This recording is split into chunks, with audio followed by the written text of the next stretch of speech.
Queridos, abra a sua Bíblia, livro de Provérbios, capítulo 5, Provérbios capítulo 5 e versículo de número 1 em diante. Nós vamos, juntamente com a igreja, fazer a leitura desse texto. Quero que você acompanhe conosco, por gentileza, aí no telão. E o texto diz assim: meu filho, dê atenção à minha sabedoria, incline os ouvidos para perceber o meu discernimento. Assim você manterá o bom senso, e os seus lábios guardarão conhecimento. Pois os lábios da mulher imoral destilam mel, sua voz é mais suave que o azeite, mas no final é amarga como o fel, afiada como uma espada de dois gumes. Seus pés descem para a morte, e os seus passos conduzem diretamente para a sepultura. Ela nem percebe que anda por caminhos tortuosos, e não enxerga a vereda da vida. Agora então, meu filho, ouça-me, não se desvie das minhas palavras, fique longe dessa mulher, não se aproxime da porta de sua casa, para que você não entregue aos outros o seu vigor, nem a sua vida a algum homem cruel, para que estranhos não se fartem do seu trabalho e os outros não se enriqueçam à custa do seu esforço. No final da vida, você gemerá com a sua carne e o seu corpo desgastados. Você dirá: como odiei a disciplina, como meu coração rejeitou a repreensão. Não ouvi os meus mestres, nem escutei os que me ensinavam. Cheguei à beira da ruína completa, à vista de toda a comunidade. Beba das águas da sua cisterna, das águas que brotam do seu próprio poço. Por que deixar que as suas fontes transbordem pelas ruas e os seus ribeiros pelas praças? Que elas sejam exclusivamente suas, nunca repartidas com estranhos. Seja bendita a sua fonte, alegre-se com a esposa da sua juventude. Gazela amorosa, corça graciosa, que os seios de sua esposa sempre o fartem de prazer e sempre o embriaguem os carinhos dela. Por que, meu filho, ser desencaminhado pela mulher imoral? Por que abraçar o seio de uma leviana? O Senhor vê os caminhos do homem e examina todos os seus passos. As maldades do ímpio o precedem. Ele se torna prisioneiro das cordas do seu pecado. Certamente morrerá por falta de disciplina, andará cambaleando por causa da sua insensatez. Abra ainda a sua Bíblia, Carta aos Hebreus, capítulo 13, e versículo 4. O casamento deve ser honrado por todos, o leito conjugal conservado puro, pois Deus julgará os imorais e os adúlteros. Aleluia. Feche seus olhos. Pai, estamos aqui, ó Deus, reunidos em torno da Tua palavra. Exaltamos a Ti, bendizemos o Teu nome e nos subordinamos à autoridade do Teu Espírito Santo. Pai, alimenta-nos hoje com pão do céu. Queremos sair daqui com a alma, com o espírito, com a vida alimentada para a glória do Teu nome. É o que nós te pedimos. Amém. Queridos irmãos e queridas irmãs, nós estamos em mais uma série ou melhor, em mais um episódio da série Sabedoria para a Vida. E até semana passada nós tratamos, por exemplo, aqui do capítulo 5, do capítulo 4, falando especificamente sobre guardar o coração. E queremos avançar no estudo do livro de Provérbios.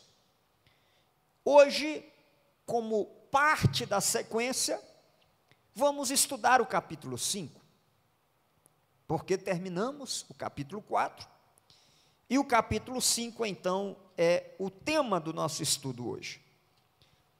Nossa abordagem na semana que vem estará voltada para o capítulo 6 e terá uma relação muito próxima, muito estreita, com a questão financeira. Mas hoje nós vamos tratar sobre a família e sobre as ameaças ao projeto de Deus para a família. Primeiro, eu quero que você observe o versículo 15, porque nós temos no versículo 15 quase que a temática primordial do capítulo inteiro. O capítulo 5, verso 15, fala da importância do lar, fala da importância da alegria desfrutada pelo casal, pelo homem, pela mulher, dentro do matrimônio. Isso retoma um aspecto central da fé, que é a afirmação de que o lar é uma instituição divina de primeira importância para o bem-estar da humanidade. Em toda a Bíblia, o lar, o matrimônio, é apresentado como algo a ser guardado de maneira inviolável. E é nossa responsabilidade viver de modo a assegurar o aspecto harmonioso do casamento, pois a família é uma instituição criada por Deus. A poligamia é sempre apresentada na Bíblia como um projeto que não dá certo. É um projeto degradante. A casa, a família, é a base do Estado, é a base de um país, é a base da igreja. E alguém já disse que onde a vida doméstica é mais corrupta, as instituições sociais e políticas correm o maior perigo. Essa afirmação, ela identifica que num país onde a vida doméstica vai bem, as demais coisas vão bem. Por quê? Porque um país é constituído por pessoas em sua instituição familiar. Quando as famílias não vão bem, é óbvio que o país vai mal. É óbvio que a igreja não vai bem. E nós poderíamos dizer que os lares do Brasil são os guardiões mais seguros de sua ordem e paz internas. Então, que nenhuma emissora, que nenhuma cultura, que nenhuma casuística corrupta se atreva a colocar o dedo sujo no santuário chamado família, porque a família é uma instituição de Deus. E Deus criou instrumentos para a proteção da família. Nós falamos na semana retrasada sobre como colocar e erguer muralhas ao redor daquilo que é mais valioso do nosso coração. E hoje queremos usar essa mesma metáfora dos muros para proteger o lar. Então, Deus estabeleceu ferramentas, Deus estabeleceu critérios que podem ser erguidos ao redor da família para protegê-la dos ataques, para protegê-la de tudo aquilo que vem para destruí-la. Uma das coisas que são fundamentais, que é fundamental para a proteção da família, é o amor continuamente cultivado entre o marido e a mulher. O prazer dos pais em seus filhos e os demais inúmeros prazeres do círculo familiar tipificam a lareira com aquele fogo constante que aquece a vida da família. O texto que nós lemos por último é o texto que queremos dele partir para então explanar Provérbios 5. A Bíblia diz: o casamento deve ser honrado por todos. Se puder colocar aí para nós uma versão alternativa, coloque por gentileza a Almeida Revista Atualizada, porque aí a gente vai ter duas, a NVI que eu estou usando e ainda atualizada aqui na tela. Mas o texto diz: o casamento deve ser honrado por todos, o leito conjugal conservado puro. O versículo 4 do livro de Hebreus apresenta para nós a base do que vamos explanar hoje. Primeiro, o casamento criado por Deus foi instituído pelo Criador para a manutenção da família, e um muro, uma outra metáfora, uma outra ferramenta que Deus disponibilizou e colocou à disposição da família, do marido e da mulher, para protegerem a unidade do casamento, é a relação íntima entre o marido e a mulher. Quando o texto diz: o casamento deve ser honrado por todos, e aí, na sequência, o texto diz: e o leito conjugal conservado puro, o texto está dizendo: e a relação íntima entre os dois conservado puro. O que macula essa relação? A interferência de uma terceira pessoa que vem para manchar essa conjugalidade. E o texto diz: pois Deus julgará os imorais e os adúlteros. O que o autor está dizendo? Os imorais são aqueles que não estão dentro dessa proteção chamada família, que não estão dentro dessa prerrogativa de Deus, que é o sexo, dentro da família, ou melhor, dentro da relação conjugal, marido e mulher, e, portanto, de alguma maneira, estão desfrutando daquilo que foi criado por Deus para o casal e estão fazendo isso fora das orientações divinas. Esses são os imorais, no verso 4. Os adúlteros são aqueles que, estando numa relação familiar, numa relação de aliança com alguém, marido e mulher, então tornam impuro o leito conjugal. Daí a gente vem para Provérbios capítulo 5 para começar a expor o texto que está diante de nós. E o texto no capítulo 5 de Provérbios, e o versículo de número 1, começa com uma convocação, com um convite da sabedoria para aqueles que têm ouvidos, para inclinarem-se a fim de ouvir a orientação que a sabedoria tem a dar. E o versículo de número 2 diz que essa pessoa que ouvir o que a palavra de Deus tem para oferecer, essa pessoa manterá o bom senso, essa pessoa será bem-sucedida.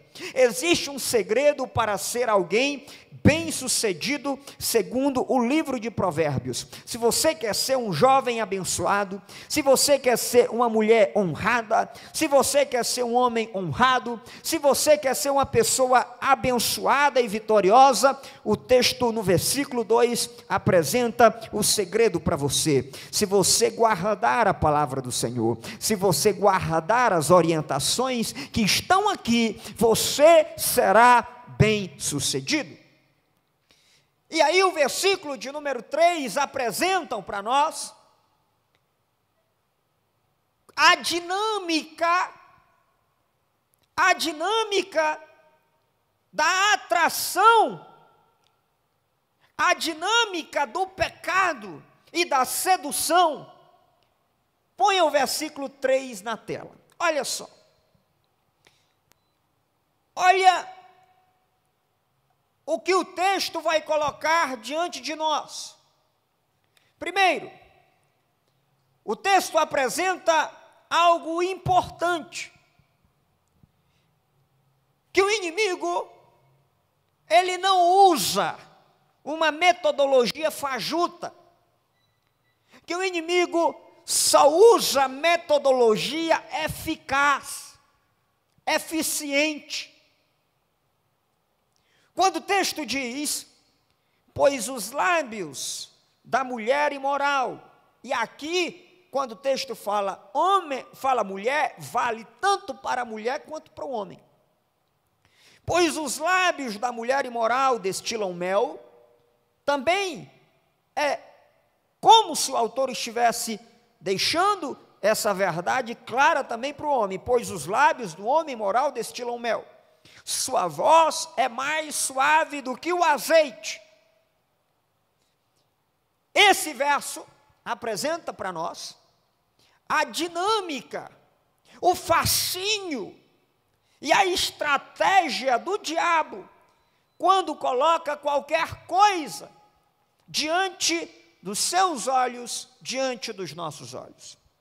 Ou seja, o inimigo jamais vai colocar diante de você uma proposta, o inimigo jamais vai colocar diante de você uma armadilha, com o nome de armadilha. Ele vai cobrir a armadilha.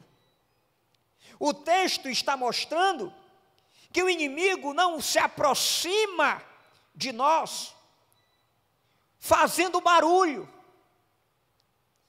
Ele usa calçado de veludo. E ele vem de mansinho. Ele vem de leve. A estratégia do diabo para derrubar um crente nunca é uma estratégia de um convite imediato para o pecado de maneira repentina. Não é. O inimigo sabe que não vai ganhar o coração de uma moça, de uma mulher, se o rapaz, na primeira vez que aparecer diante dela, fizer um convite para ir, por exemplo, para um motel. O diabo sabe que não vai ganhar o coração de um homem se uma mulher, numa abordagem imediata, lhe fizer um convite semelhante. Então o inimigo, ele não faz uma abordagem abrupta, ele não faz uma abordagem repentina, Porque o inimigo tem uma característica, uma qualidade, se é que podemos dizer assim, que muitos não têm. Ele é paciente. Ele não tem pressa. Ele não está interessado em lhe derrubar agora. Ele está interessado em lhe derrubar de maneira efetiva, nem que para isso ele tenha que aguardar alguns dias ou meses. Ele não quer que você só tropece e se levante, ele quer você derrubado e sepultado. Então, se ele tiver que empreender esforços diários, estratégias sutis, ele vai fazer.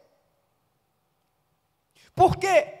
Porque sempre foi assim a estratégia do inimigo.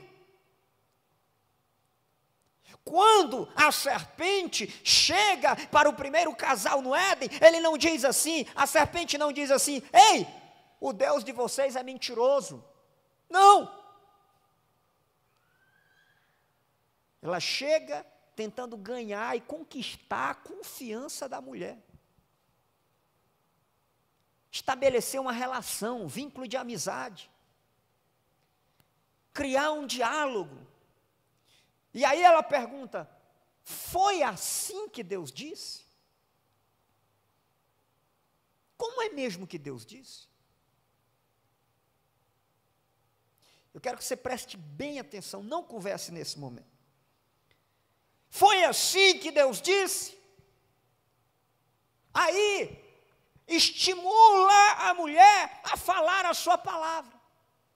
Depois que a mulher começa a vacilar, é que ela ataca. Ela não ataca de imediato. Só quando a mulher começa a quase tropeçar e vai caindo, aí ela passa.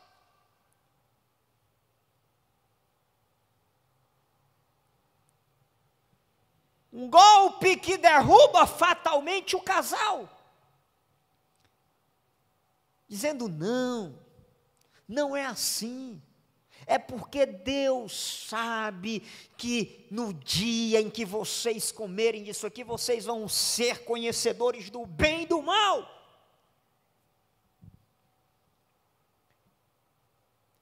E aí, a dinâmica do pecado é sempre a mesma. Coloca na tela aí para mim, por gentileza. Gênesis capítulo 3, para a gente voltar depois para Provérbios. Gênesis capítulo 3 e versículo 6. Gênesis 3 e 6. Diz: quando a mulher viu que a árvore era agradável aos olhos, desejável para dela se obter o discernimento, tomou do seu fruto, comeu e deu ao seu marido. O inimigo não colocou uma mensagem de alerta, o inimigo não colocou um farol vermelho, o inimigo não colocou atenção, atenção, o inimigo colocou algo que parecia agradável, para que durante um tempo o ser humano pudesse se deliciar com os olhos. Prazer dos olhos, a cobiça. Aí, para dela só obter o discernimento, aí o que o casal faz? Pega, come. E o verso 7 diz que depois os olhos dos dois fizeram o quê? Se abriram. E é essa a estratégia do inimigo. A estratégia do inimigo é primeiramente cegar os seus olhos, para fazer com que você seja atraído para a arapuca, para a armadilha. Mas depois que ele consegue fisgar o ser humano, o que ele faz? Ele mesmo se encarrega de abrir os olhos, de mostrar a desgraça na qual ele meteu essas pessoas. Aí volta para Provérbios, capítulo 5, verso 3. Porque a Bíblia diz que o início, que o fascínio, que os elogios, que as lisonjas, que a voz da sedução é mais suave do que o óleo. Uma tentação não tem poder, a mesma que ela seja dirigida a alguma fraqueza, visto que a faísca se apaga na ausência da isca. Ou seja, o que isso quer dizer? É que o inimigo vai atacar você exatamente na sua fragilidade. O inimigo sabe qual é a sua área mais frágil. O inimigo sabe qual é a maneira mais eficaz de atrair, de fisgar o ser humano. Então, cabe a nós proteger a nossa família, proteger os nossos olhos, proteger o nosso coração, erguer muralhas, erguer proteção ao nosso redor, para que o inimigo não encontre brechas, para que o inimigo não encontre janelas abertas, para que o inimigo não encontre portas abertas, e assim consiga entrar. Aí o versículo 4 diz que no final, olha a estratégia do inimigo, é amargo como fel. Aquilo que começou doce, no final é amargo. Aquilo que começou suave, no final, corta mais do que espada de dois gumes. E aí, a gente percebe a dinâmica do inimigo e a dinâmica de Deus, as duas são opostas. Se você observar, o vinho que Deus oferece, ele vai ficando melhor à medida que o tempo passa. Quanto mais envelhecido, melhor fica. Ele é até um pouco amargoso no início. Por quê, pastor? Porque no início a gente tem que abrir mão de um monte de coisa. A gente tem que abrir mão do nosso eu, a gente tem que abrir mão das nossas vontades, a gente tem que abrir mão dos desejos que não agradam ao Senhor. Então a gente tem que abrir mão, e o início é exatamente assim, exige de nós. Só que esse vinho que o Senhor nos oferece, ele vai ficando melhor a cada dia, e nós vamos conseguindo desfrutar e vislumbrar as bênçãos dele. Mas o que o inimigo oferece, não. Você olha para ele, ele é cintilante no começo, mas ele amarga como fel no final. Quais são os resultados de uma vida que não olha para a orientação da palavra, de uma família ou de um casal que, ou em uma parte ou em outra parte, segue para esse caminho? Aí ele vai dizer no versículo de número 5, quais são as consequências. Primeira consequência do adultério: exposição, revelação, vergonha do adúltero detectado. É o versículo 9. Olhe para o versículo 9. Para que você não entregue aos outros o seu vigor. Segunda consequência drástica, terrível: a perda da propriedade. Ou seja, tem uma coisa interessante aqui, que eu descobri hoje à tarde. Se você observar, todas as vezes que o texto de Provérbios vai falar sobre adultério, ele fala sobre dinheiro. E aí eu fui tentar entender isso aqui. E eu descobri uma coisa,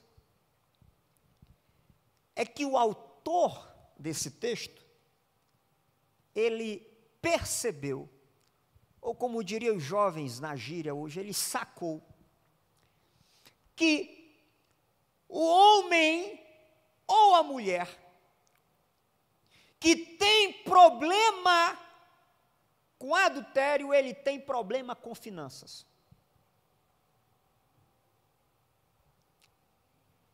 A pessoa que tem problema com esse pecado, ele não prospera nunca.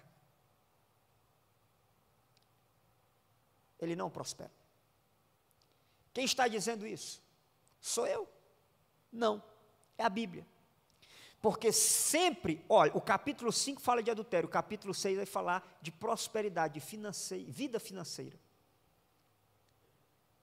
Basta olhar para, veja comigo, se você acha que Provérbios não é suficiente, abre em Hebreus capítulo 13, Hebreus capítulo 13, verso 4, abre em Hebreus 13, 4, o texto que a gente leu no começo, olha aí, digno, vamos ler junto?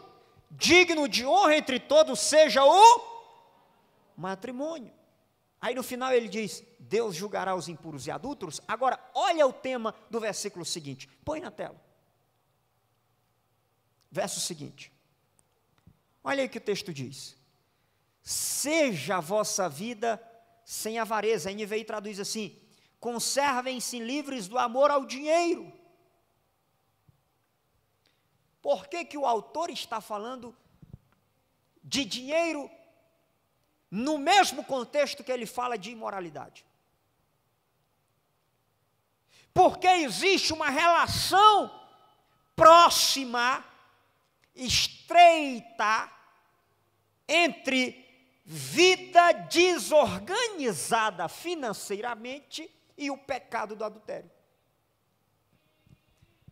Pode ver. Pense aí numa pessoa que você conheceu ao longo da sua vida, uma pessoa que não tem a vida ajustada no casamento, ela não vai prosperar nunca. Não prospera, não consegue ir para frente. Por quê, pastor? É só porque uma segunda mulher custa caro?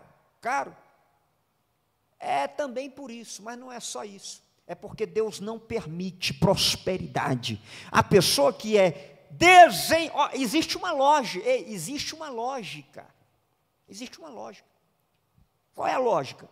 A pessoa que é desenfreada, que não tem autocontrole na sua vida pessoal, na sua vida com relação aos seus desejos, às suas vontades, ela também não vai ter controle no uso do dinheiro. Ou seja, quando a gente vem para Provérbios capítulo 5, verso 10, ele diz, não entre nisso, para que, verso 10, põe na tela, Provérbios 5 e 10, para que outros não se fartem, para que os estranhos não desfrutem dos teus bens.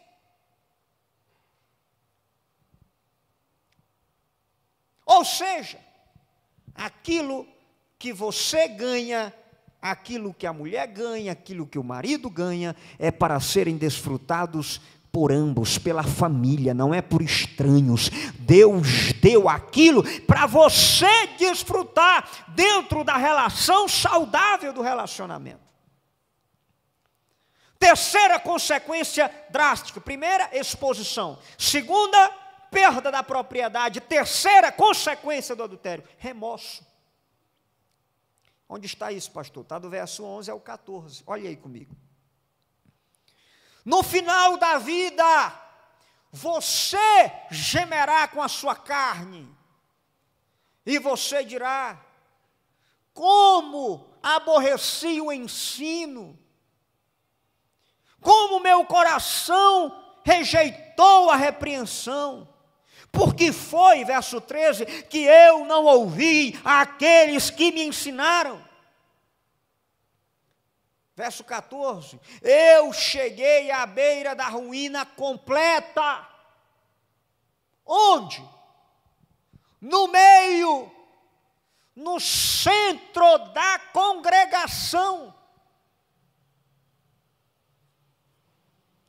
Porque o inimigo, ele não quer só te derrubar, ele quer te derrubar e te expor.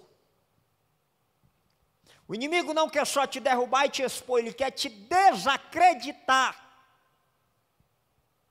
O inimigo não quer só te derrubar, te expor e te desacreditar, ele quer te humilhar na frente dos outros.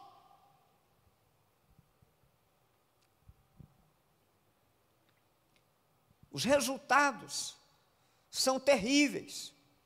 Volte comigo do verso 4 ao verso 6, você vai ver mais alguns resultados de prazeres viciosos.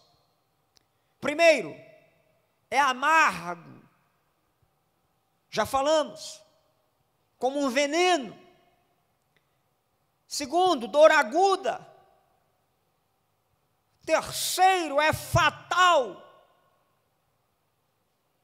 Não traz bons resultados. Olha o que o texto diz aí, verso 5: conduz à morte, conduz à sepultura. Deus tem caminho de vida para você. Deus tem caminho de vida para nós, Deus tem caminho de vitória para a sua igreja, mas os caminhos do diabo e do pecado levam à morte.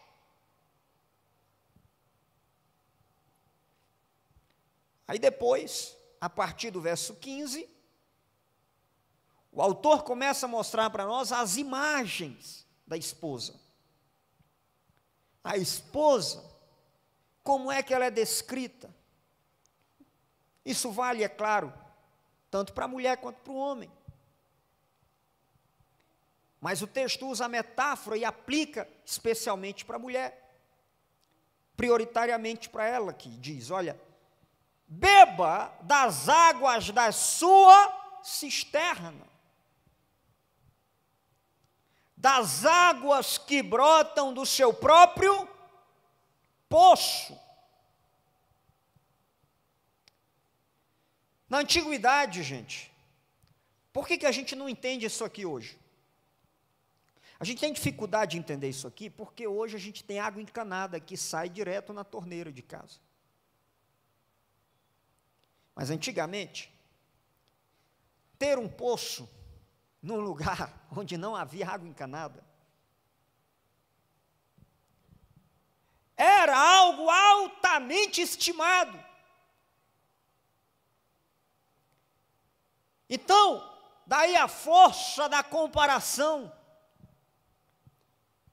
A esposa, o esposo, aqui o autor está apresentando como uma cisterna privada, uma cisterna particular, não é público, é particular, é privativo. Não é onde todo mundo chega e bebe. Não, Deus reservou e considerou e escolheu e destinou essa cisterna para o casal, para que o marido desfrute dessa cisterna, para que a esposa, se a gente compara o marido, desfrute dessa cisterna. Aí ele diz: beba das águas da sua cisterna. Aí verso 16: por que deixar que as suas fontes transbordem pelas ruas? Quer dizer, tem uma fonte que está jorrando água dentro do seu lar, dentro da sua casa. Mas a metáfora aqui é a seguinte: a pessoa não quer beber água dessa fonte. Ele quer ir beber da água daquela fonte pública.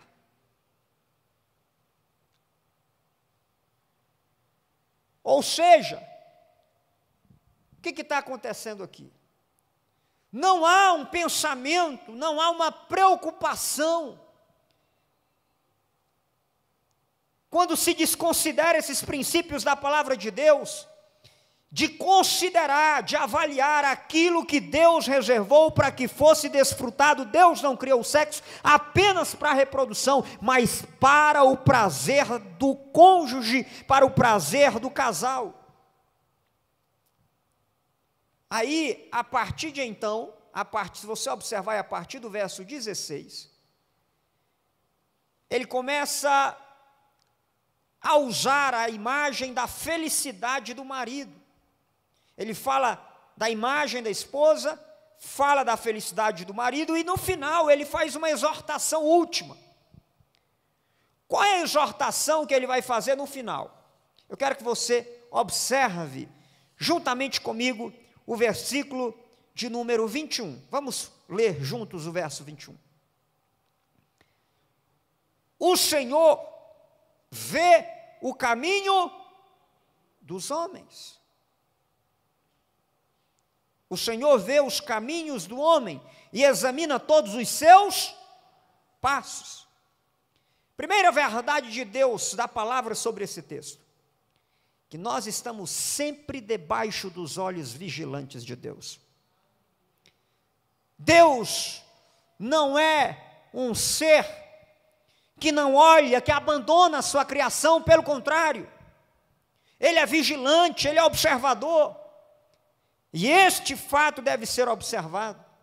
A vigilância de Deus é dirigida para todas as pessoas, para todos os objetos, para todas as famílias. Ele olha para cada um de nós, para a menor de nossas preocupações, ou seja, não há nenhuma fenda na sua alma que possa ser tão escuro que Deus não possa colocar luz e iluminar para mostrar o que está dentro.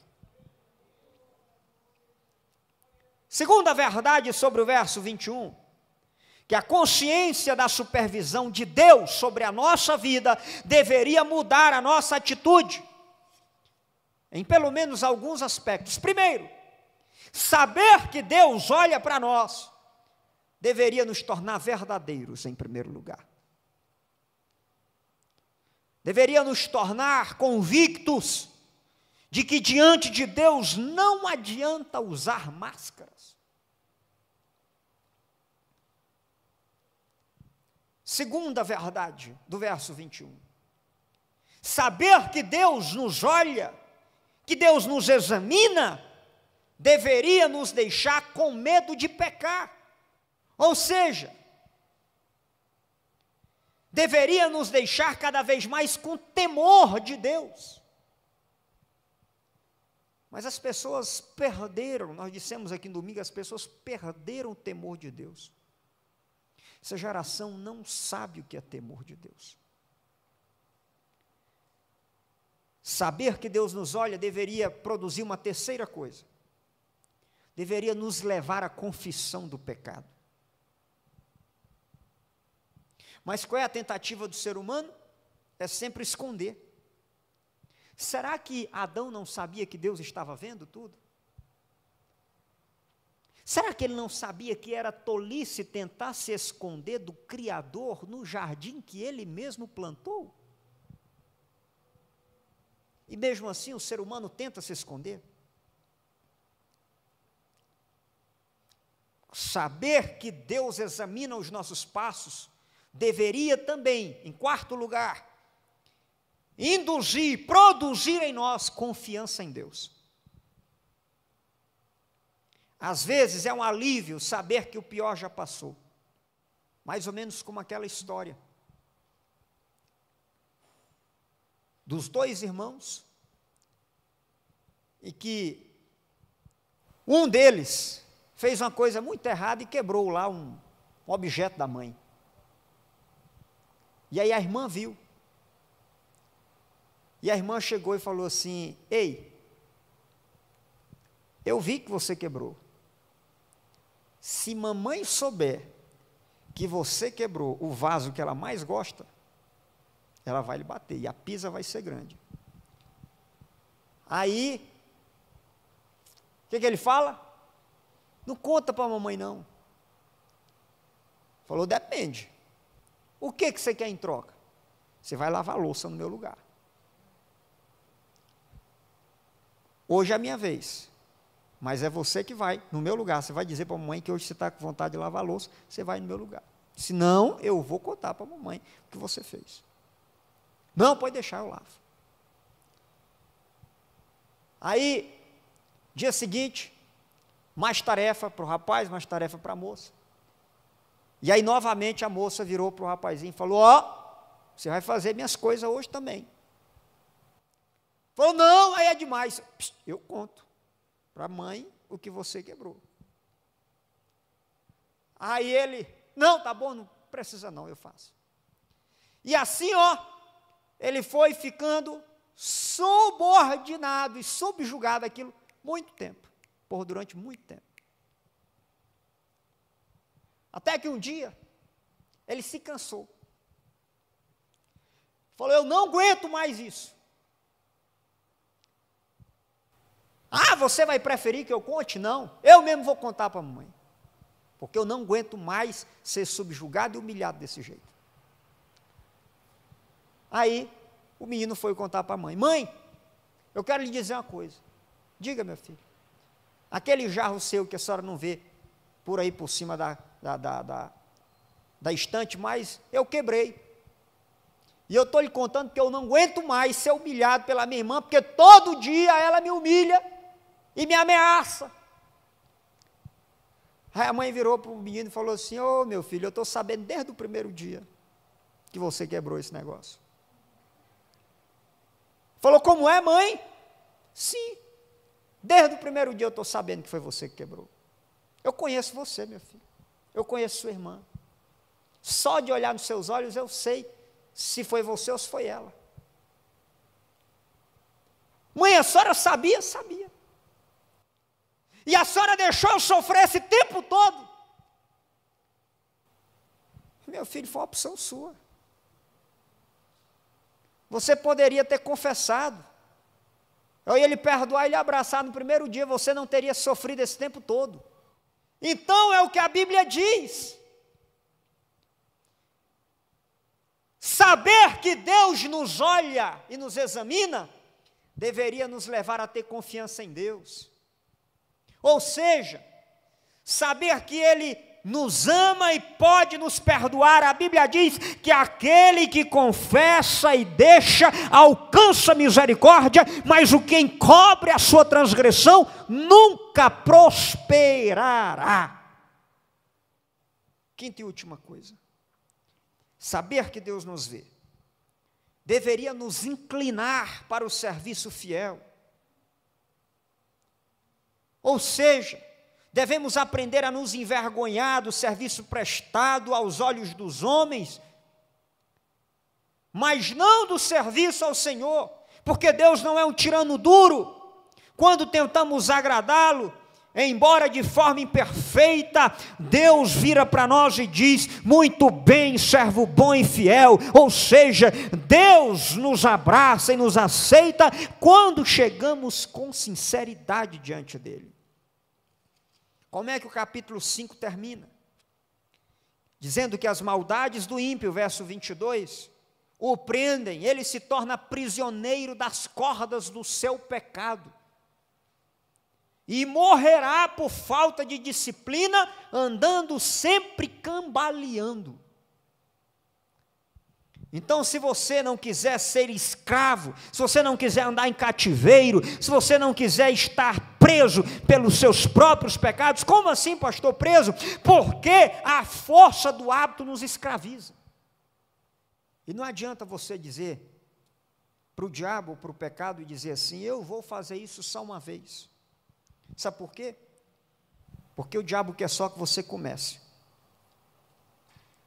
Porque ele te escraviza e você não consegue mais parar. Então quero trazer para você essa palavra e quero convidar você para orar comigo agora. Eu quero que você coloque debaixo da mão do Senhor, da potente mão de Deus, a sua vida, o seu coração, o seu matrimônio, o seu casamento. os seus ouvidos. Eu quero que você apresente e coloque nas mãos do Senhor e diga: Senhor, proteja o meu coração. Senhor, guarda a minha alma. Senhor, guarda os meus olhos. Guarda a nossa vida. Nós precisamos estar protegidos por Ti. Você, como mulher, você como marido, você é responsável por colocar cercas vivas, por colocar muralhas ao redor do seu casamento. Você é responsável por manter o tanque emocional do seu cônjuge sempre cheio.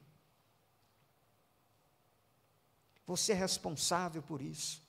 Então feche seus olhos, curve a sua cabeça. Pai, nós estamos diante de Ti.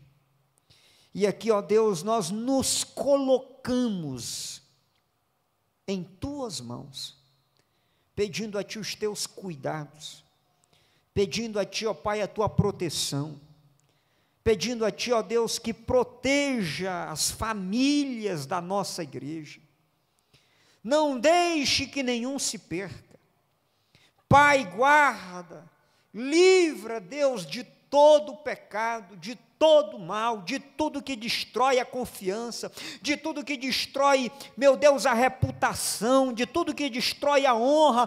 Pai, em nome de Jesus, sê conosco, ó Deus, guarda-nos, em nome de Jesus, nós te pedimos, nós te agradecemos. Estabeleça, ó Deus, a prosperidade sobre as vidas das famílias da nossa igreja. Pai, em nome de Jesus, que os jovens sejam prósperos, que as moças sejam prósperas, que os casais sejam prósperos e honrados, que haja, ó Deus, a Tua bênção sobre esse lugar. Pai, em nome de Jesus, é o que nós te pedimos e te agradecemos. Amém.